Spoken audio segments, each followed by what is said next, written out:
लिखने वाला कहता है तुम फूलो और फलो और पृथ्वी में भर जाओ। यदि आप विश्वास करेंगे, आज्ञाकारी होंगे तो आप आशीष का कारण होंगे। क्या होंगे?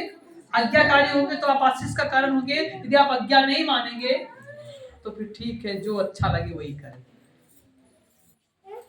ऐसे तो होता है जब दो बच्चे एक माँ बाप के होते हैं, जो आज्ञा मानता है, माँ बाप के अनुसार चलता तो माँ बाप भी उससे खुश रहते हैं, और जो आज्ञा नहीं मानता तो फिर क्या कहेंगे माँ बाप? चलो जाओ बाहर घूम टहल के निकल बैठ के देखी लो है। फिर सब कहीं मरना लाते लुधियाना पंजाब, फिर बेचारे वापस आ जाते हैं। उनको पता है ऐसा प्यार ऐसा दुलार कोई नहीं दे सकता, सिर्फ माँ बाप दे सकता है। मैं कहना चाहता हूँ इधर परमेश्वर से दूर भी होकर चले गए ना, कई बार हम फिर गरेज घूम घाम के एक बार उसी के पास में आएंगे।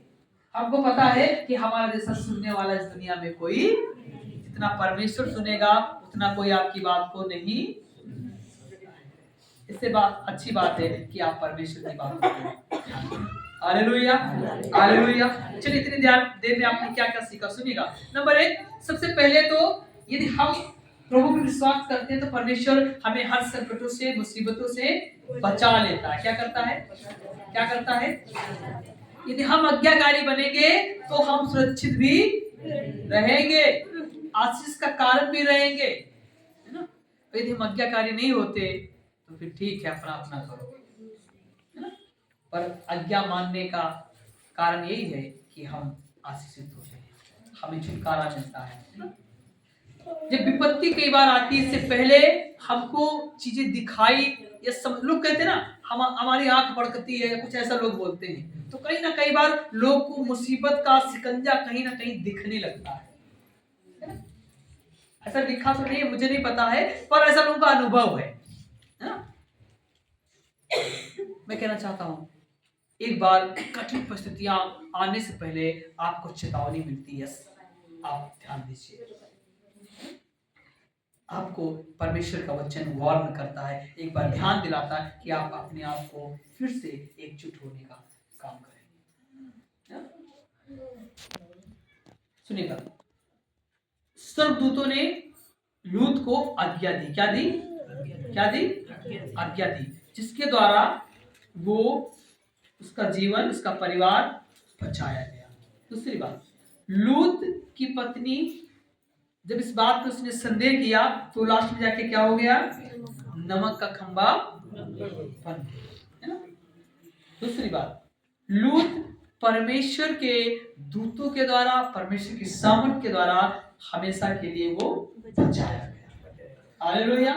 कि वो धर्मी था इसलिए उसका जीवन बचाया गया। लागूकरण क्या? सुनिएगा, यदि आप आदर सत्कार करने वाले हैं अपने मेहमानों का, अपने गेस्टों का, अपने लोगों का, तो परमेश्वर आपको बड़ी आशीष देता है। क्या देता है? क्या देता है? आशीष देता है। और यदि आप आदर सत्कार नहीं करते हैं तब भी परमेश्वर आशीष देता है, आपको श्राप नहीं देगा, पर आशीष अलग अलग है। हालेलुया। दूसरी बात, यदि आप परमेश्वर की बातों को या परमेश्वर के वचन को ध्यान पूर्वक सुनेंगे तो आप सुरक्षा के कवच को प्राप्त करेंगे। क्या करेंगे? यदि आप परमेश्वर की बातों को ध्यान पूर्वक सुनेंगे तो परमेश्वर की सुरक्षा आपके जीवन में बनी रहेगी। लास्ट बात है, अगला पॉइंट, यदि आप परमेश्वर के लोगों का सत्कार करते, उसके अनुग्रह में चलते हैं, उसके बदले एक बड़ा परिवर्तन आता है। यदि आप परमेश्वर में एक अच्छे जीवन को व्यतीत करते हैं तो आपका परिवार कुशल मंगल रहता है और आप भी कुशल मंगल रहने पाते। सबसे बड़ी बात है कि हमें परमेश्वर के वचनों पे शक नहीं करना है। क्या नहीं करना है? क्या नहीं करना है?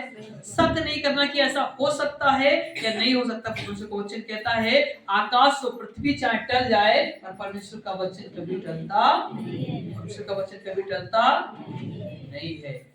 हालेलुया। कई बार हमारी कोशिशें हैं हमारे रिश्तेदार बच जाएं, हमारे लोग बच जाएं। मसीह का यही काम है कि दूसरों के लिए जीवन को जिए। हालेलुया। आपका भी काम है दूसरों तक समाचार पहुंचाएं। लूत भी कह रहा था भैया तुम भी चलो फलाने, तुम भी चलो बच जाओगे, है ना। पर कई बार लोग ठट्ठा उड़ाते हैं। तो जब आप कहते हैं लोगों से आप भी प्रार्थना किया करो, आप भी मीटिंग चला करो, तो कई बार मजाक उड़ाते हैं। तो कहीं ना कहीं आना ही पड़ता है। हालेलुया। परमेश्वर जिसको लाना चाहेगा तो उसको इस बात से, पूरी बात से एक बात सीख के जाएं, आपको आदर सत्कार करना है, आपको परमेश्वर के आज्ञाकारी होना है, और यदि आप परमेश्वर के वचनों को मानेंगे तो आप हमेशा हमेशा के लिए आनंदित रहेंगे। यदि आप आदर सत्कार करते हैं तो उसका प्रतिफल यह है कि आपका परिवार बढ़ने जा रहा है। यदि आप आदर सत्कार नहीं करते हैं तो उसका भी आपने परिणाम देखा। हालेलुया। आपने दोनों बातों को सुना है, सीखा है। आप आदर सत्कार करने वाले हो, आप आज्ञाकारी हो, और परमेश्वर के वचन को ध्यान से सुनने और मानने वाले। हालेलुया। प्रभु आपको आशीष दे।